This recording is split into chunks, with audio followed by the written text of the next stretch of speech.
Jellyfish Flame on the International Space Station, presented by Science at NASA. We all know that fire is inanimate, but anyone staring into a flame could be excused for thinking otherwise. Fire dances and swirls. It reproduces, consumes matter, and produces waste. It needs oxygen to survive. In short, fire is uncannily lifelike. Nowhere is this more true than on board a spaceship. Unlike flames on Earth, which have a teardrop shape caused by buoyant air rising in a gravitational field, flames in space curl themselves into tiny balls. Untethered by gravity, they flit around as if they have minds of their own. More than one astronaut conducting experiments for researchers on Earth below has been struck by the way flame balls roam their test chambers in a lifelike search for oxygen and fuel. Biologists confirm that fire is not alive. Nevertheless, on August 21st, astronaut Reid Wiseman on the International Space Station witnessed some of the best mimicry yet. It was a jellyfish of fire, he tweeted to Earth along with a video. Wiseman was running an experiment called Flex-2, short for Flame Extinguishment Experiment 2.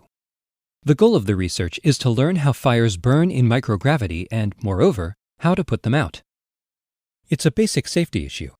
If fire ever breaks out on board a spacecraft, astronauts need to be able to control it. Understanding the physics of flame balls is crucial to zero-G firefighting. Combustion in microgravity is both strange and wonderful, says Foreman Williams, the principal investigator of Flex-2 from the University of California, San Diego. The jellyfish phenomenon Wiseman witnessed is a great example. He points out some of the key elements of the video. Near the beginning, we see two needles dispensing a droplet mixture of heptane and isooctane between two igniters. The fuel is ignited. Then the lights go out so we can see what happens next. The flame forms a blue spherical shell 15 to 20 millimeters in diameter around the fuel. Inside that spherical flame, we see some bright yellow hotspots. Those are made of soot. Heptane produces a lot of soot as it burns, he explains. Consisting mainly of carbon with a sprinkling of hydrogen, soot burns hot, around 2000 degrees Kelvin, and glows brightly as a result. Several globules of burning soot can be seen inside the sphere, he continues. At one point, a blob of soot punctures the flame sphere and exits. The soot that exits fades away as it burns out. There is also an S-shaped object inside the sphere. That is another soot structure, he says. The jellyfish phase is closely linked to the production of soot. Combustion products from the spherical flame drift back onto the fuel droplet.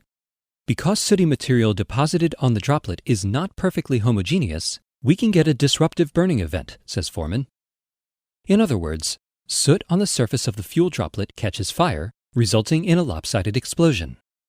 Remarkably, none of this is new to Foreman, who has been researching combustion physics since the beginning of the space age. We first saw these disruptive burning events in labs and microgravity drop towers more than 40 years ago, he says. The space station is great because the orbiting lab allows us to study them in great detail. Tom Avedisian at Cornell is leading this particular study, Foreman says. We're learning about droplet burning rates, the soot production process, and how soot agglomerates inside the flame. At the end of Wiseman's video, the soot ignites in a final explosion. That's how the fire put itself out. It was a warp drive finish, says Wiseman.